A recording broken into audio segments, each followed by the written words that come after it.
The more action you take in life, the more likely you will be lucky. You're putting yourself in positions to be lucky by doing things more. Hasan Kubba is the author of the award-winning bestseller, The Unfair Advantage.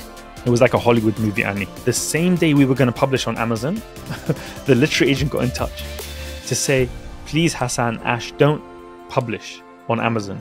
I think the publishers will be interested. The idea of the book is it's not just about merit, not just about efforts and hard work. It's also about unfair advantages. Money, intelligence and insight, location and luck, education and expertise, and status. It's a tool to audit yourself and to find out what your unfair advantages are. Today, Hassan's mission is to help people become published authors or grow their personal brand or create their online business. Mindset plays a big role. If you have the wrong mindset, you can have all the unfair advantages in the world. You might get some luck and have some success, but you can't maintain it because you might not have the right mindset. Number one is know thyself, and number two is please hit subscribe to the show and leave a review or comment about how you find this episode. Shall we start with first talking about who is Hassan? What are these events from your childhood, early adulthood, which shaped you to be the person who you are today? I was born in Baghdad in Iraq, and I left to come to London with my family when I was 3 years old. And in those 3 years, I already lived, obviously I don't remember them, but I already lived through 2 wars. So that's how I started my life. And funnily enough, when I was 1 year old, my parents got me a doctor cake to say that one day Hassan will grow up and be a doctor. and here I am today, not a doctor. So I have let them down a little bit. Actually, I was going to go into medicine. So I don't know if it was like some kind of psychological inception, because they never put any pressure, but maybe it's just some kind of expectation, which I was going to go into medicine. And then I dropped out suddenly, to their horror, to their shock. And I decided to do economics. And I did economics at a university called SOAS, which is focused more on developing countries. So there was a good emphasis on the Middle East, on China. So it was very interesting to learn about developing economies. But I didn't know what I wanted to do after. All I knew is like, okay, I don't want to go into medicine. And the reason for that is because I got put off from going down that path. Like, I felt like my life would just be hospitals, patients, doctors. You know, that's kind of will be my whole life, which I've noticed with my doctor friends now. And I wanted to learn more about the world. And so I did economics, but I didn't know what I wanted to do after. And the typical path after economics is, in London particularly, it's like either management consulting or working in the city, you know, like finance. Yeah. And it didn't appeal to me. There was something about it. So for management consulting, I didn't understand it. I was like, what? I'm a graduate. I'm going to be consulting on management? That makes no sense. I didn't understand it. And I still remember the Deloitte open day. I was like confused the whole time. And then secondly, for like banking, which I was kind of maybe more drawn towards just because, oh yeah, super high salary. I guess I'm ambitious, so let me go for that. But what put me off is they used to, they would almost boast about spending 72 hours straight in the office, you know, like, oh my God, we were 72 hours straight in the office. And oh, it's so crazy. Like they would come on these career days, these graduates, and they would just boast about this. And I used to think, this sounds awful. So what's the point of making a lot of money and you don't have a lot of time, right? You don't have a lot of time to spend it. And I know because you were in the corporate world and you've been in that world. So I ended up choosing to just graduate and without a clear path. And I came across this online course, and it was based on the Tim Ferriss 4-hour work week. And so a lot of people have been inspired by that to kind of leave the corporate careers and the typical jobs. And it inspired me to leave it before I even entered it. So it was a big investment. It was $2,000 at the time. And this is like talking 10 years ago, more than 10 years ago now. But I did that for a student. That was a lot of money. And but I was really motivated to just start my own business that's a real business that really creates value and creates a passive income. And Annie, everybody told me that's a scam. It can't be real. You can't set up a business that creates a passive income. 4-hour work week is all a lie. And well, when I first started it, I was working crazy hours. So it's true at that time. It's true. But after about a year and a half, 2 years, I really was making passive income. I really was like not even doing 4-hour work week. I was doing almost 1 hour a month of work. Literally, I was traveling around Southeast Asia. I was doing the whole digital nomad thing. So I got my goal. It was great. And so this was a marketing agency, by the way, that I set up online, and I was working with local businesses in that London. was exactly what. Yeah, I was about to ask you what. So what was it, and how was this passive income? Yeah, it was branding, marketing, websites, that kind of thing, and it took me a while to figure out how to make it a passive income. It was very difficult. It wasn't easy at all. And then after that, I met Ash Ali, my co-author on the book, and so I knew all about the online business world. He taught me about the tech startup world, which is a different world. It's all about raising millions, VCs, angel investors. And so I learned about that world, and I became his investment partner for a while. And from those insights, we wrote our book, The Unfair Advantage. And so since the book has done really well, and we can talk more about the book, that path of publishing, that was a very interesting path because we thought we would just self-publish, but we got a book deal. The book has done very well, and since then I have been coaching tech startup founders. I have been, especially in edtech, AI, and content areas. I've been coaching YouTubers, and I've been coaching authors. And specifically, I've now been working with aspiring authors to get publishing deals. So this is what I've been doing in the last 6 months, is specifically this. But in general, I've been coaching in all these kinds of areas. So I think that gives you the whole kind of path that I've had. The whole path. Yeah. Oh, absolutely. And so are your parents now happy with your choice of work, or they still have? I think sometimes they still wish I was a doctor, because if they'll have some kind of symptom, they want to come to me. But no, to be fair to them, they were very nice. They never really put any strong pressure. It was more of a subconscious pressure, and they've been very supportive, and they were very proud of the book, especially. So yeah, it's been a long journey, and I finally made them happy. I think they're decently happy. Maybe they'll be happier if there was a doctor in front of my name, but it's not too bad.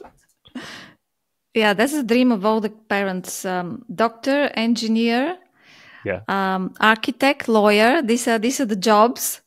And nowadays there's so many, digital creator. For instance, and when I say to my mother, I had a speech about the creator economy, and I told her, well, I'm going to speak about the creator economy. And she said, you don't even leave God in peace. Just don't speak about God, because she taught creator and I'm talking to speak about the economy around that. It was so funny.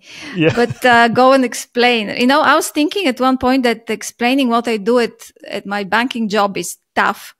But explaining what I do now is even tougher because the gap is so big that she can't comprehend. But never mind. It's interesting how all parents are the same. I wonder whether I'm going to be the same. I hope not. So you started. So why marketing? How did that happen? Because you were just you said you were just not sure what you want to do, but then you decided. So let's talk about this. How did you decide? Did you wake up one day and said, "Oh, I'm going to do marketing"? It's a good question.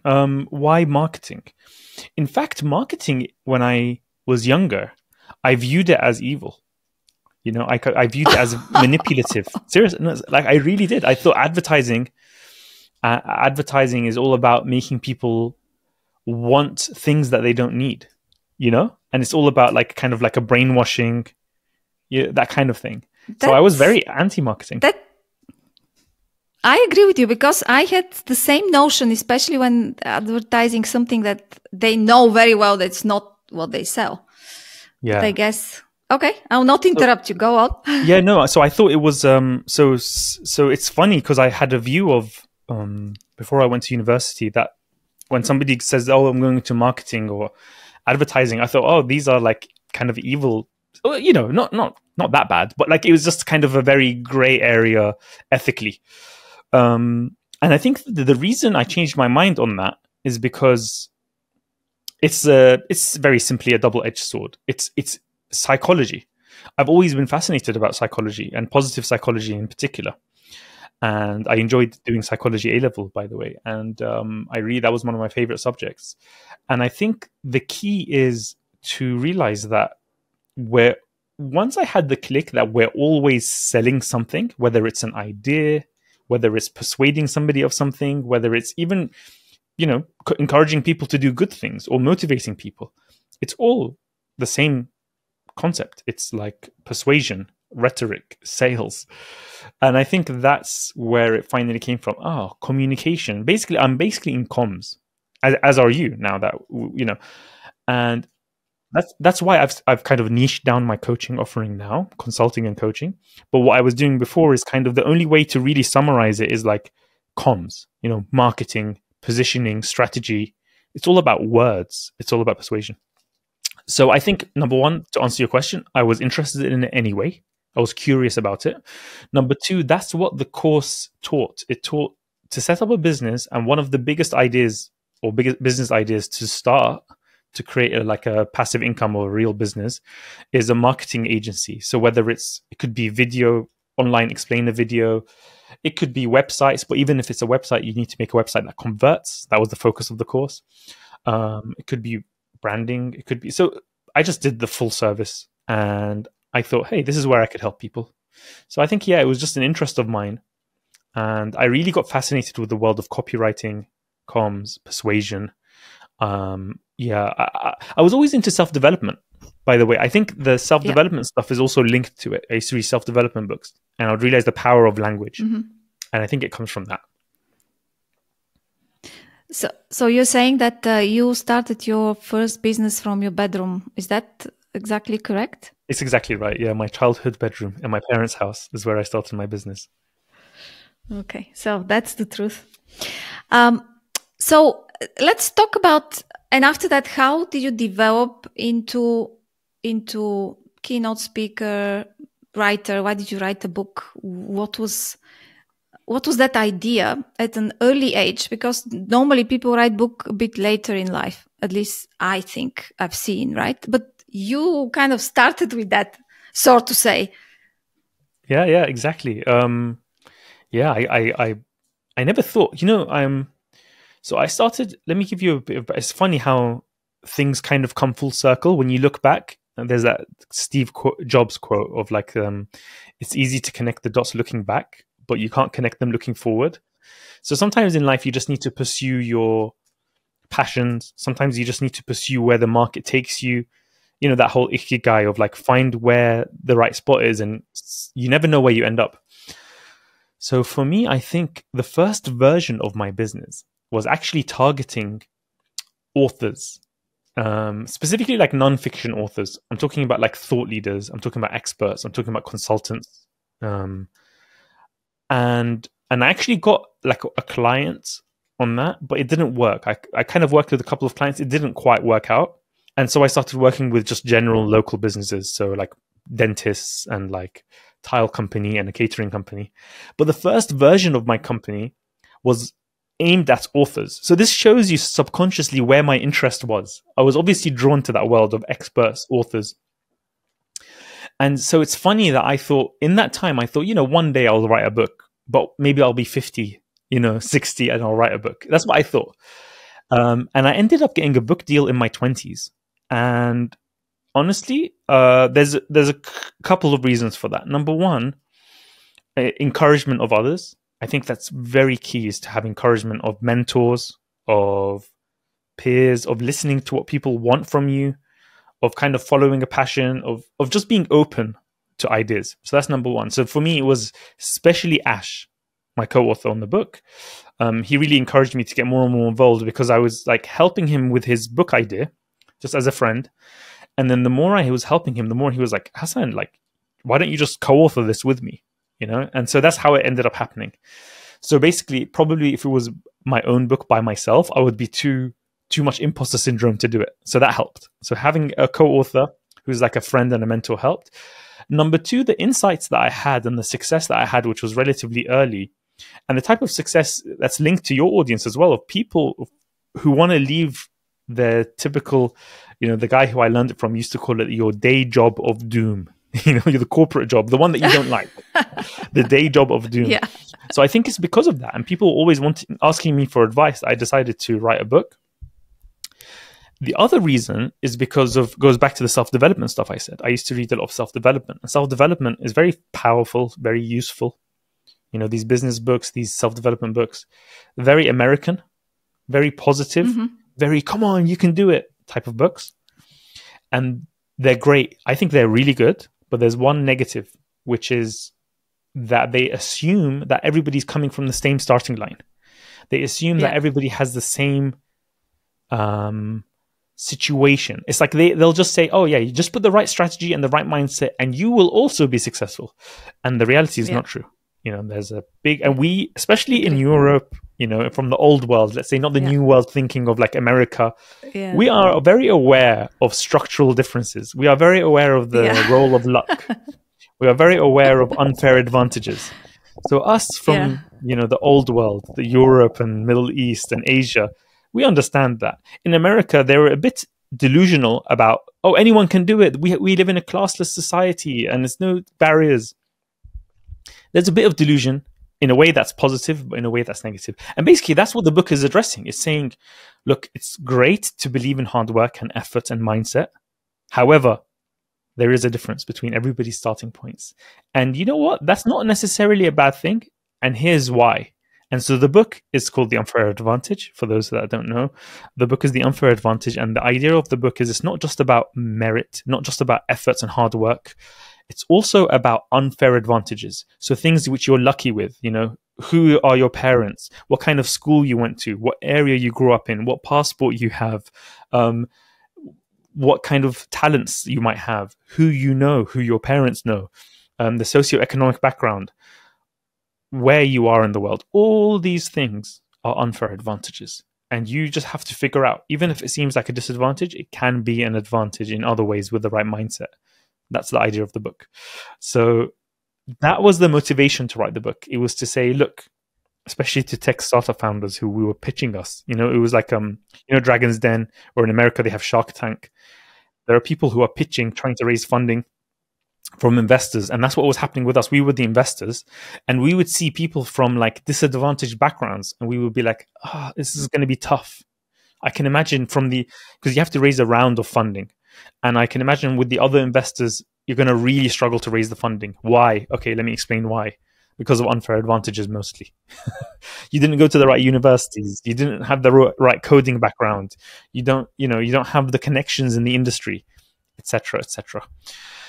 So that was the motivation of writing the book. So, talking about the book, Unfair Advantage. Can we speak about, you mentioned some of the things there, but can we speak about the miles framework, the one that you have, just because I think this is going to be very, very applicable for anybody who is making a big change and wants to start something new. So can you talk about this a little bit more in detail? Yeah. So the next question that we often get is like, when we talked about unfair advantages, is okay, I don't know what my unfair advantages are. Can you help me find them? Exactly. Yeah. And so we created a tool. It's a tool to audit yourself and to find out what your unfair advantages are. And yeah, as you said, it's the MILES framework. MILES is an acronym, and it stands for money. M is for money. So having money is an unfair advantage. A quote that we have from the book is Trump said that I had a small loan of $1 million, it's like a small loan. Yeah. And by the way, this is in the 70s, so his dad gave him $1 million loan, and he gave him a lot more than that as well. But it's the one he mentioned. Yeah. It's just a small loan, guys.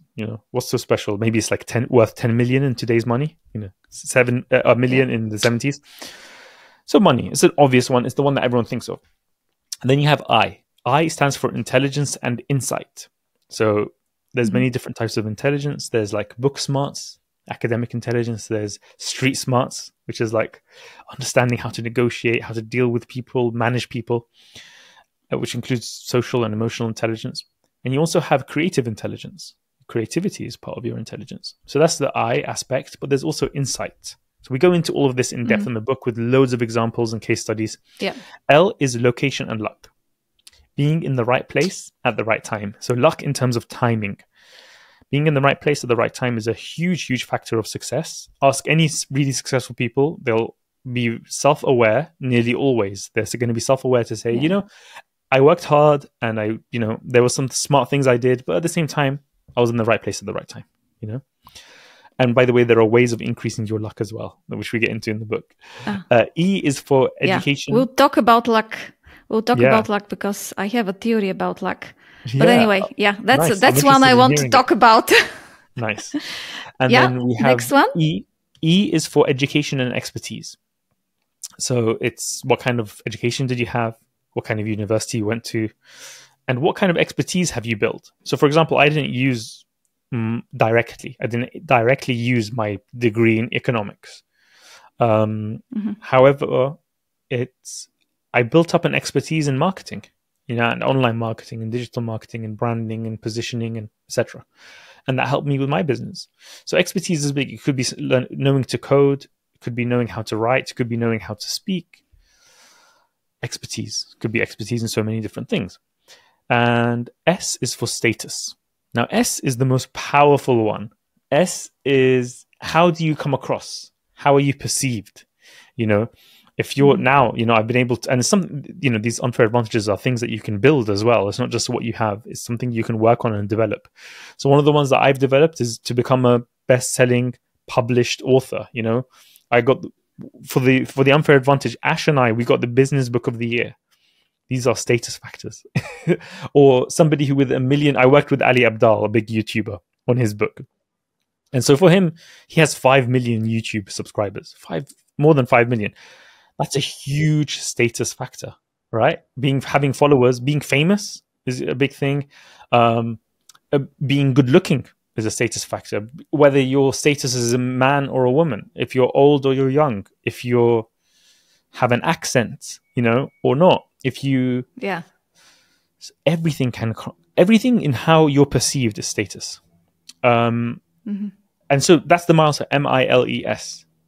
That's the money, intelligence and insight, location and luck, education and expertise, and status. Oh, and by the way, status includes who you know.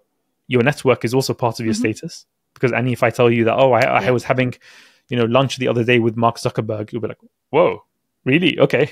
So that's the status thing, right? Yeah. Exactly. He used to be a lame example. He's learned how to come across as more cool nowadays. I think he had some PR advice. He's Mark Zuckerberg. So your network, and also the other thing, the final thing about status is your inner status is how do you perceive yourself? How do you talk to yourself? Your self-esteem. That comes across in your outer status and how you hold yourself, your posture, your body language, your tone, your behavior. So it's all linked. So status is another huge unfair advantage. And finally, just to build on that, those are the kind of the 5 pillars, MILES. The foundation is your mindset. Mindset plays a big role. If you have the wrong mindset, you can have all the unfair advantages in the world. You might get some luck and have some success, but you can't maintain it because you might not have the right mindset. And so that is our model. That's our framework for success. Framework. No, absolutely. It's very structured. I loved it. I bought your book, and it was the fastest. I mean, this was the first book I read so quickly because it was so much on the points I'm interested in. Nice.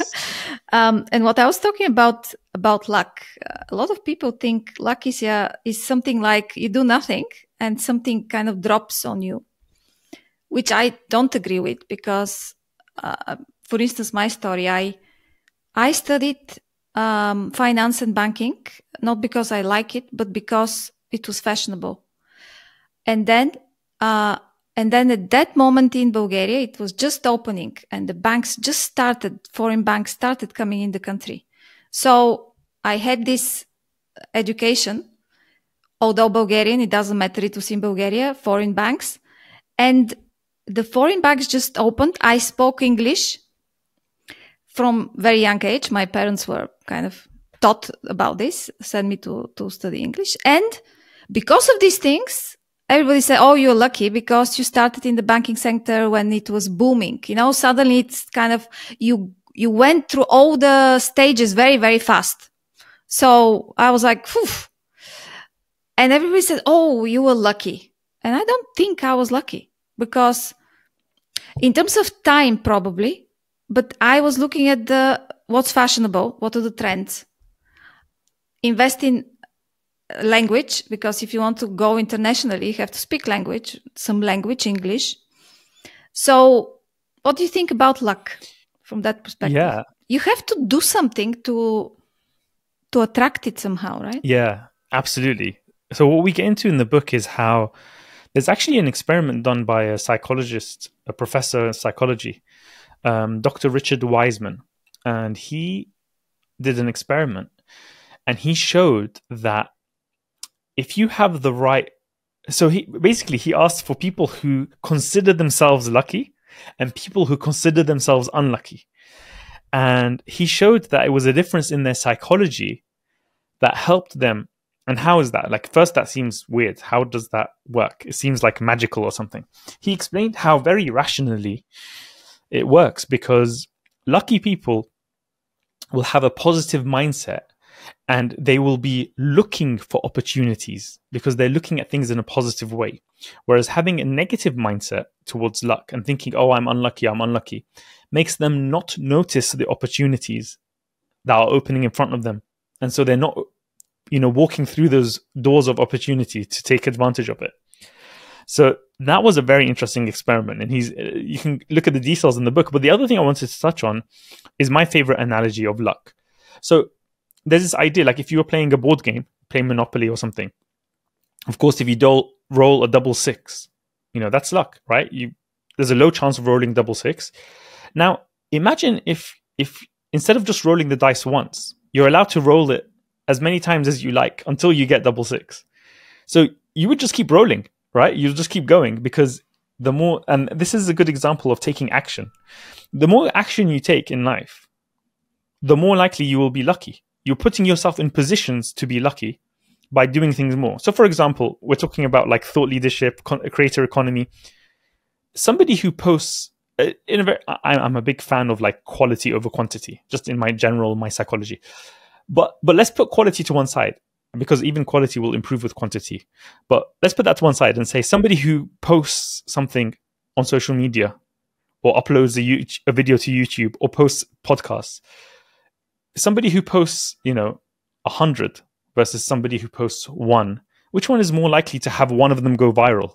Of course, trying many more times will be more likely. So if somebody posts on LinkedIn every day, they might just get lucky one day and it goes super viral. But if they don't, then they don't get lucky. So it's just a case of rolling dice. So there's one way of thinking of it is like, guess what? In life, just like unlike in actual board games, in life, no one's really counting how many times you try. No one's paying that much. We imagine that people are paying so much attention to us. Actually, no one's paying that much attention to you. So you can just keep trying things. And then one day you get lucky. And if you study success stories, most of them is like, oh, I did this, failed. And then one thing succeeds and that's it.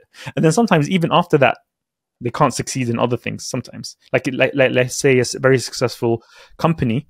Sometimes they have huge successes. They become multimillionaires. They start another company and it fails. And it's like, well, because part of that is luck. Not all of it, but part of it. And so if you just try things, you can get lucky. So having the right mindset is key. And just putting yourself out there more, going to more events, publishing things online, doing more things, you're more likely to get lucky. Like if you're looking for a life partner, you're dating, if you don't put yourself out there, then you're not going to find your partner. It's very unlikely they're not going to knock on your door. The same with business opportunities and financial success. Same thing. Yeah, absolutely. No, absolutely. Completely agree with you. You can't just sit and wait. And as you said, nobody cares.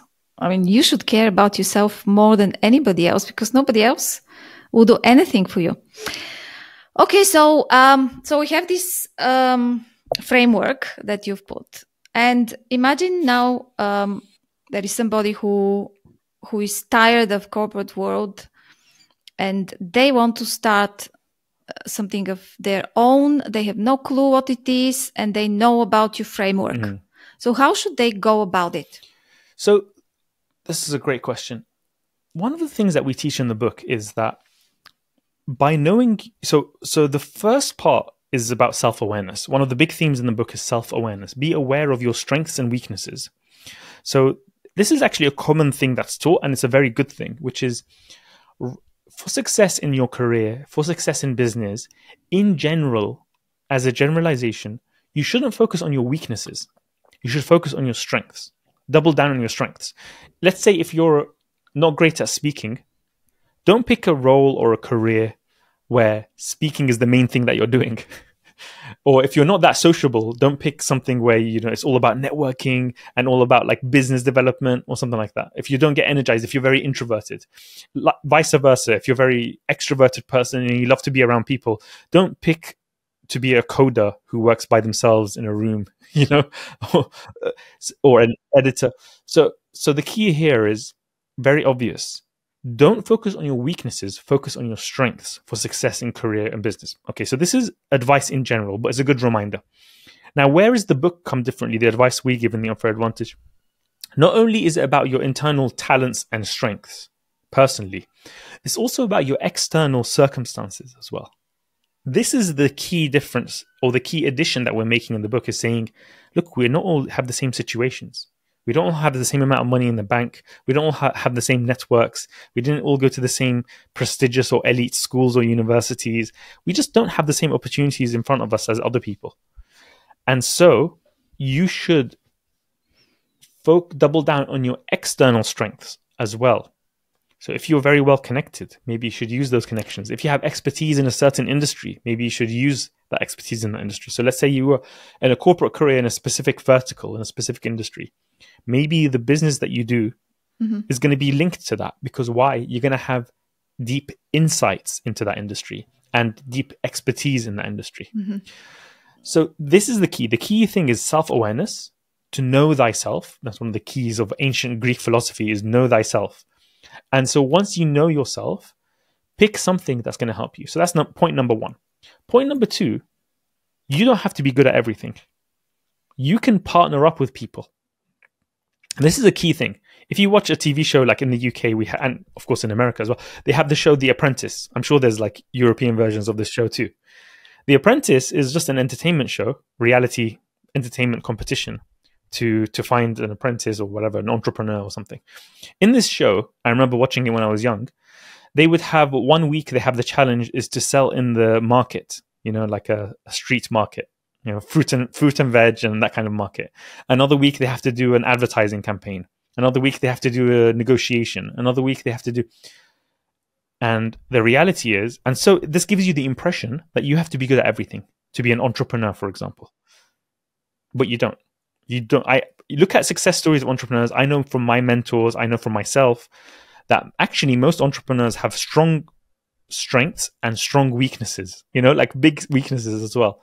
But guess what? They just partner up with people or hire people who have those complementary, where they're weak, they're strong. So wherever their disadvantages are, the other person has it as an unfair advantage. Wherever their unfair advantages are, they have it as a disadvantage. And that way you have complementary partners and co-founders and employees and teams.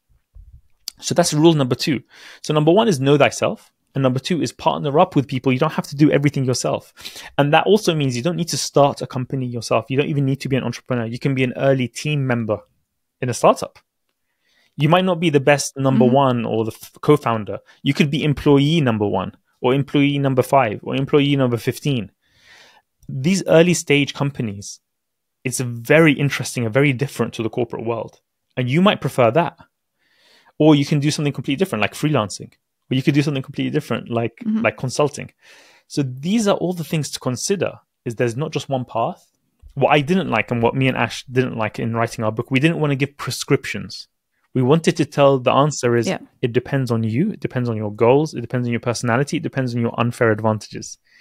That is where you can start if you want to quit the corporate world. You have to think about yourself. You have to think about your situation. You have to think about your goals.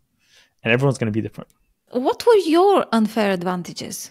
You can zoom out and look at the big picture. Okay, I'm so lucky that we left Iraq. You know, I'm unlucky because I was born in a war-torn country. Okay, you can have that. Or you can look at the positive side. And that's one of the keys is gratitude, by the way. The biggest lesson in the book is gratitude. Or you can look at the positive side as, okay, I was able to leave Iraq when I was young. I didn't come to, for example, to London at the age of 15 or 20. I would have a thick accent right now, and it would be very difficult for me to be a speaker. It would probably be difficult for me to write a book in English. It would be like life would be completely different. So I'm so lucky that I have that. I'm so lucky that I have a British passport now. I could travel. I can open up opportunities. These are all things. I grew up in London. So I was able to start my business in London, but have no rent because I'm living at home. These are unfair advantages. Okay, so let's look at, these are structural ones which we often overlook, but it's good to remind ourselves. Number two, more specifically to me, I think my strength in starting that business and making it successful in the first place is communication. And I think that's why I went into comms. I was able to explain complex marketing and strategy ideas to small business owners who don't have a background in like MBAs or something like that by just simplifying complex concepts into very simple actions. And so that communication really helped me. Number two is trustworthiness. I think I was able to, based on, my people skills, I'm naturally an introvert. I don't really like exaggerate. Some business people, it's all about like exaggeration and big promises. No, I kind of under promise and over deliver. And that helped me build trust, and that helped me to get clients from referral. So I would say those were my initial unfair advantages. And then for the book and things like that, look, my English background is actually not that strong. My weakest subject in school was English. But people like yourself, kind enough to give me the compliment that the book is so easy to read. You read it so fast. And that's because of the marketing knowledge I built. Because I learned about copywriting, and I learned about almost like a UX, like a user experience design, but for a reader. So we basically treated the book like a product, like a tech startup product. And we created an MVP for the book, minimum viable product. And actually, let me hold this up so anybody watching this on video can see this. I don't know if you're going to release this on video, but this is the first version of the book. This was never released. This was a self-published 10,000 word version of the book. Oh, yeah, because it's yellow. Yeah, and this is what finally came out. Now the version is totally different. Yeah. And this is a thick, 70,000 words. This is a proper book, and this one is 10,000 words. And basically, it was our MVP. And so applying these principles to the book world helped us to get a book deal, helped us to make the book a success, helped to have a fresh perspective. And so I'm very grateful. It's like I said before, you don't know the dots looking forward. You can just connect them looking back. But that's what helped me. Those were my unfair advantages. Great. No, it was great to listen to you because you consider unfair advantages things that people would look at negatively. And so I was born in Iraq. I am not worthy, right? For instance. Or, I am not educated in, I don't know what university, so I'm not worthy. But you didn't look at it this way, which is again the mindset that you were talking about. When you write a book generally, do you have to have a big audience before you write a book, or you don't need to? Because at the end of the day, like everything else, if you have a status and big audience, then it will be that much more easier for you to sell, and you can become a best-selling author, etc. So can you talk about this? How does this work? Yeah. So this is what I'm focusing on now, is helping people to get publishing deals. And so some of them are big YouTubers or big TikTokers or big newsletter writers, but some of them are completely unknown, completely don't have a following. And guess what? I was unknown. Me and Ash Ali, my co-author, we didn't have a big following at all. We weren't sharing our business successes online. We weren't building a personal brand. We weren't doing all of that. And so we didn't have a platform. They call it an author platform, basically a following. So we didn't have that. But we got a book deal. And actually, that's why we were going to self-publish. Hence why I held up that book first. We were just going to self-publish. Yeah. And so when we were approached by the literary agent, it was like a Hollywood movie, Annie. On the same day we were going to publish, no exaggeration, the same day we were going to publish on Amazon, the literary agent got in touch to say, please, Hassan, Ash, don't publish on Amazon. I think the publishers will be interested. The traditional publishers, Penguin and Bloomsbury and Wiley, and there's one in the UK called Profile Books, and all of these publishers. And we were like, really? We were very skeptical, because why? We're not academics and we're not famous. We're not celebrities. And usually you need to have a big following to get a book deal. And so we met with her and she said, look, just give me 3 months, because I think you have a great idea here. The unfair advantage is a great concept. Just let me see if I can sell it into the publishers. And we said, we don't know about 3 months. We'll give you 3 weeks. And so in those 3 weeks, we got an offer from Bloomsbury, the same publishers as J.K. Rowling. And that we were so excited. We're like, wow, we should go to Harry Potter World to celebrate. This is amazing. And then we got 2 more offers from Wiley and Profile Books. And that's when we were like blown away. So we had, it's very, very, for people who don't know about the publishing industry, it's very difficult to get a book deal.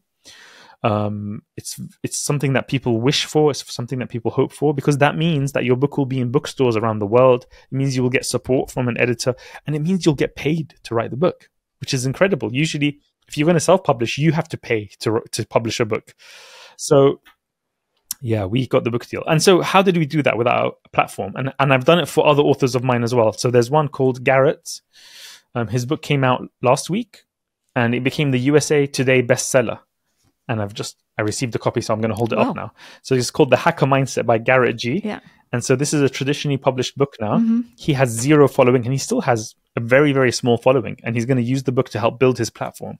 So what's the answer? The answer is having a platform, Annie, is a huge unfair advantage. It's a status unfair advantage. And it will help you to get a book deal, massively help you. And it will help you to get a bigger advance to be paid more for the book deal. However, it's not the be all and end all. You can get a book deal without a big audience by having a great concept. And so I've systematized that process. So anybody who's interested in working with me and investing that kind of, it's an investment to work with me on the consulting and coaching side. But for me, and I give my secrets away, it's all about having a really powerful concept. That's the main thing. Number 2 is showing so that's number 1. Number 2 is showing the publishers that you're going to be willing to promote the book. That you're not just an author going to sit in your cave, write the book and say, hey, publishers, you do everything. As long as you're willing to promote the book and willing to build a platform and you show the publisher that, with those 2 ingredients, you are likely to get a book deal, but you have to do it right. And so I help people to get their proposal. So people think you have to write a book first and then approach a publisher. No, you write a book proposal and then you get a literary agent. The literary agent signs you, hopefully, and they will represent you. And then they will give the proposal out to publishers. And hopefully you can get a book deal, which is very difficult. But I've been able to do it for clients of mine with no audience. If they can develop a good concept, if they have a good background and expertise to share, a good idea to share. And that's the secret, basically. And that's what I'm focusing on now, as helping people with this idea. And it's so fun for me. I love developing a concept. I love positioning strategically for the author biography. You know, what other books are out there? How will this support them in their goals of getting speaking events or getting consulting clients or coaching clients, or to sell an online course, you know, to have an online course and get students for the course. So this is my passion and I love it. Great. No, a great story. Yeah, like a Hollywood movie. It really was. It was incredible. That's really impressive. Thank you. Yeah, I mean, part of it is luck, but if you can stack the deck in your favor, yeah, luck. Yeah, you're more likely to succeed. You had an idea. And you had a concept which was a winning concept.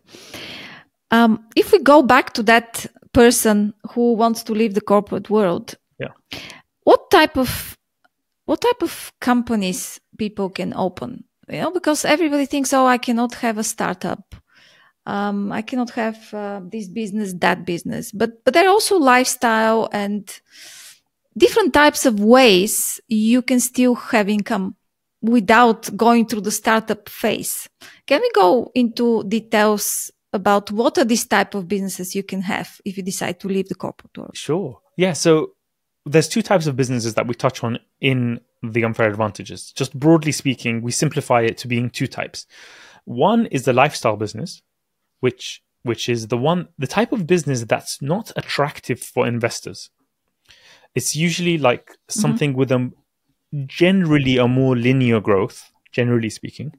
Sometimes you can have a bit of an exponential growth with it, but then it will be based on a personal brand, let's say. So something like a thought leader kind of business can have like a decent exponential growth, like the YouTubers I've worked with and the the authors that I've worked with, that can have exponential growth. But it still wouldn't be interesting to investors because it's based on you as a personal brand.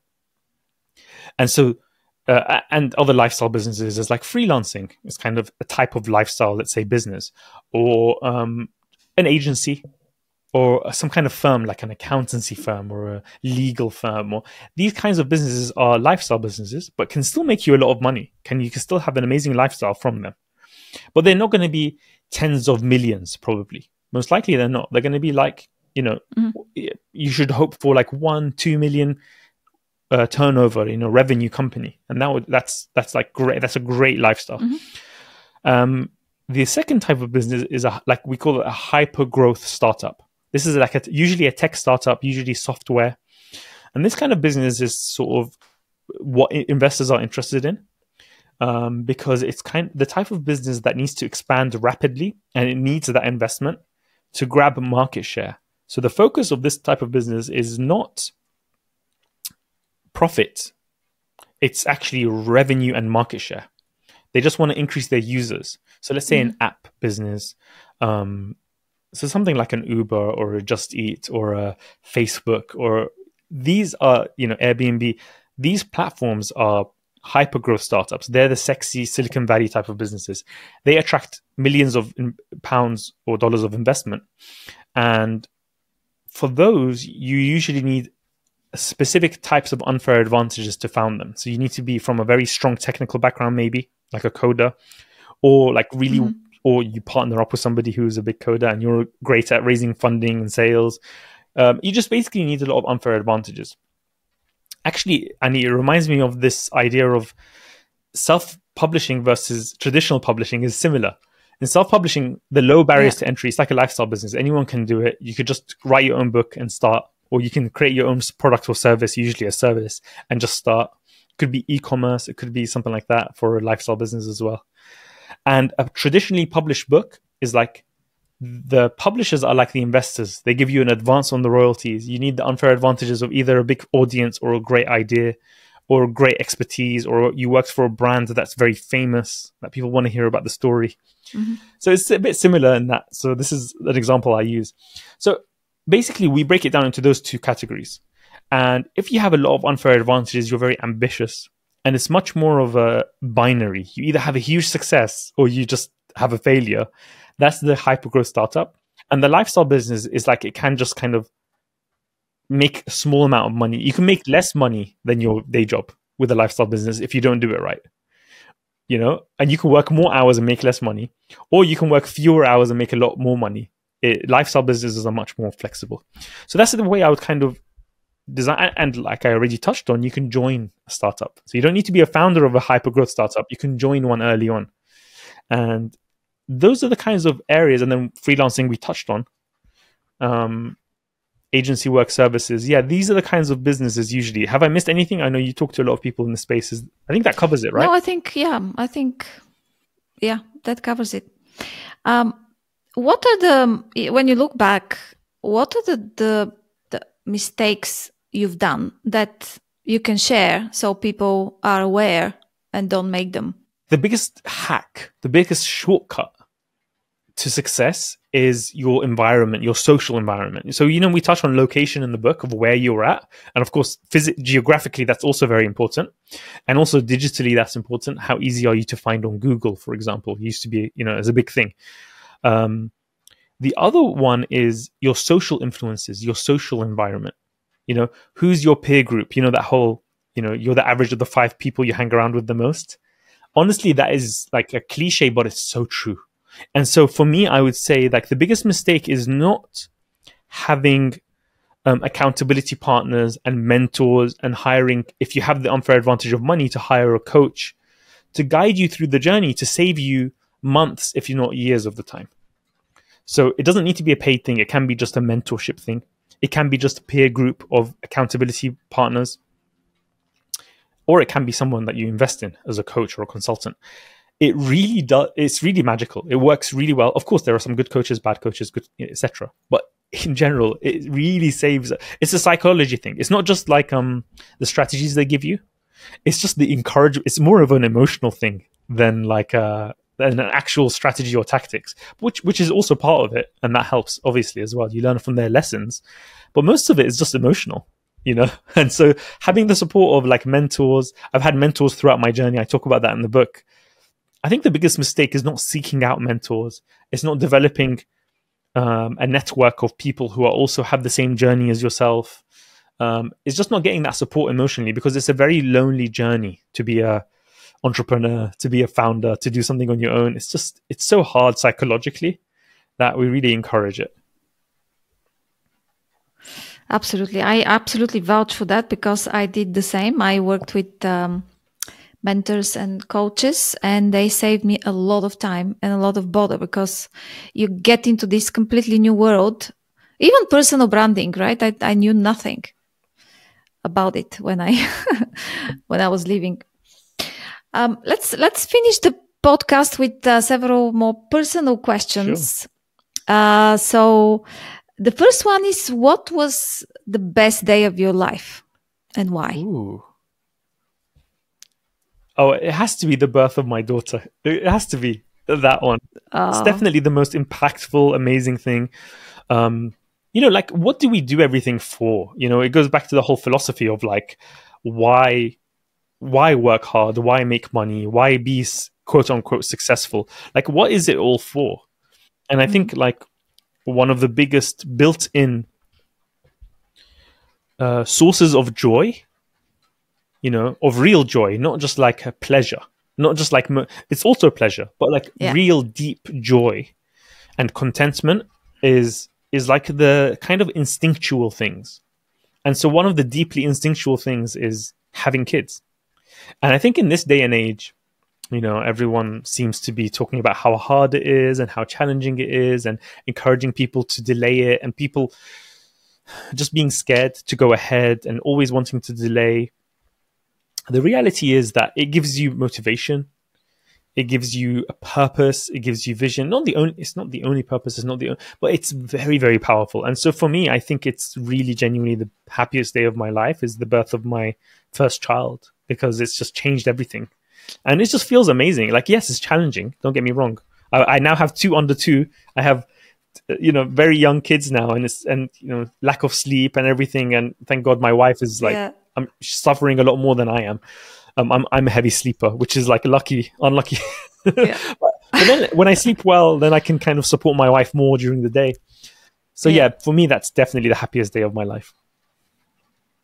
Yeah, same with me. I had twins. Oh, so wow. Double happy. There you go. That's incredible. And what was the most unhappy or worst day of your life, and why? I don't know. I haven't reflected on this. Well, the first one that comes to my mind is, and maybe this is why it was so joyful, part of the reason why, is because we had a bit of trouble at first with some issues to do with having kids, etc. So I think it was one of those. So again, it's a personal thing. We were going through some health issues of like, are we even going to be able to have kids? Are we going to suffer? Are we going to lose them? We kind of lost some babies due to miscarriages. And so that was very, very sad and very, very difficult. And my wife went through a lot of pain, and that was very painful for me, and of course worse for her. So that's what comes to my mind right now.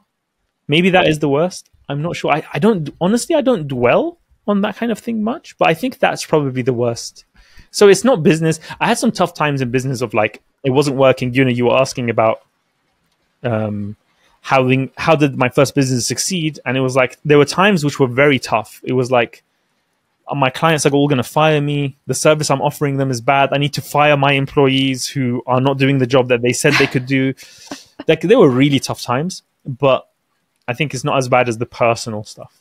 So as bad as those aren't as bad as the personal ones. Yeah. Yeah, I completely agree. And when people ask me, that's exactly the same. I mean, work for me, no matter what happens, it's work. Nobody's going to die, right? I mean, everything is correctable. But if it is the personal feelings, somebody close to you, something happens, you know. And we talked about many, many things, and you shared a lot of things about yourself. What is the one thing we still don't know about you? Interesting. Okay. Oh, I'll tell you what it is. I I've been asked a lot because thank God for all the success of this first book. It's done really, really well. That the publishers and just people in general, readers, always asking me, "What's the second book? When are you going to write the second book? When is that coming?" And the answer is that for now, I don't want to work on a second book.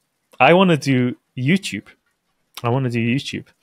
And so my creative work lately has been so for me that's lifestyle design is the reason why I got into this passive income business and the 4-hour work week stuff, and I'm still interested in lifestyle design. I was more interested when I was younger in limiting the amount of work I do. I thought work is like a bad thing that you should limit, and now I can realize that actually work can be fun if it's the right type of work, and creative work can be very fulfilling. So for me, the lifestyle I'm designing for myself, Annie, is to work with clients in the afternoons. People who want to get traditional publishing deals, people who are trying to build their thought leadership and their personal brands. But in the mornings, what do I want to do? I want to do creative work for myself.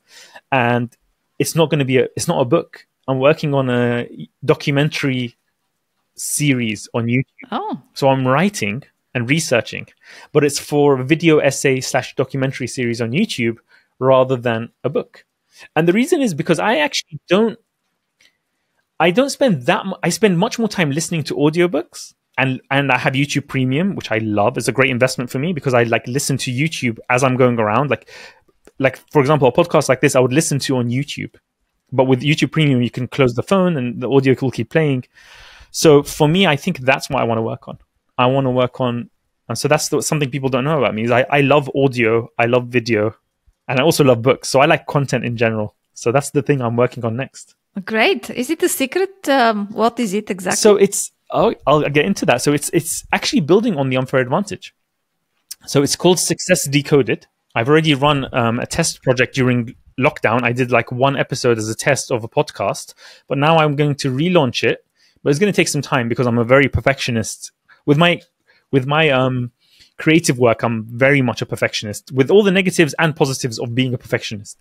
So it's going to take time, but it will be a YouTube project. It's going to be called Success Decoded. And actually you can find, if you go to successdecoded.substack.com, and you can put the link, you'll see the first version of Success Decoded that I did in lockdown times about Elon Musk, before he was as famous as he is now. And it's like, the idea is it's like case studies from the book, but in-depth biographies and stories. So we analyze what can we learn from people like Elon Musk, but also what unfair advantages did they have that we can't replicate. So that's the next project I'm working on. It's going to be I have this vision of it being a whole media franchise. So we'll see. That's a big long shot goal. I have my YouTuber friends who tell me I'm crazy because it's like very difficult to make that successful. But sometimes the heart wants what the heart wants. So even if it doesn't succeed, then at least I tried. So that's my goal, is to work on Success Decoded, while at the same time I work with clients in the afternoons who want to get book deals. So that's the lifestyle I'm building for myself, and we'll see where that goes. Wow. Well, all the best. Thank you. I'm sure it will work because everybody told you about the book that it's crazy and about the marketing agency it's crazy, but it was not crazy. It was crazy successful. Thank you. Yeah, I hope so, but I know it's going to be tough. So I'm getting ready to, I'm getting ready for that, how hard that is to make a YouTube channel successful. This is not easy at all. So, yeah. Yeah. No, thank you, Hassan. It was so interesting to listen to you, and thank you for being open and honest about so many things in life and work. It's a pleasure talking to you. Your book is absolutely great. I'm so happy that we met on LinkedIn, and here we are talking. So all the best to you. Thank you very much. It's been a real pleasure, and it's been a great host. And some of the questions you asked me, I've never been asked before, and I've been on a lot of podcasts. So it's been really interesting. Oh, great. That's great to hear. Thank you. No worries. And speaking of LinkedIn, I'm being much more active on there. If anyone wants to see what I'm up to, connect with me on LinkedIn. Anything else that people should know? Where to find you, your website? Yeah, hasankubba.com. So Hassan is spelled with one S, Hassan KUBBA, B for Bravo.com is my website. And I'm kind of focusing on LinkedIn at the moment. So I'm also available on other social networks, but I'm the most active at the moment on LinkedIn. I really enjoy LinkedIn as a platform, actually. It was very useful for the book promotion. So my favorite platforms are YouTube and LinkedIn. And I go to the others as well, but those two are just amazing. And I think they're underrated, LinkedIn, is how powerful it can be. Absolutely. I'm the same. I only focus on those. Great. Thank you so much. You. And again, all the best. Thanks, Annie. If you like this episode, please subscribe or leave a comment and share your thoughts. I would love to hear from you.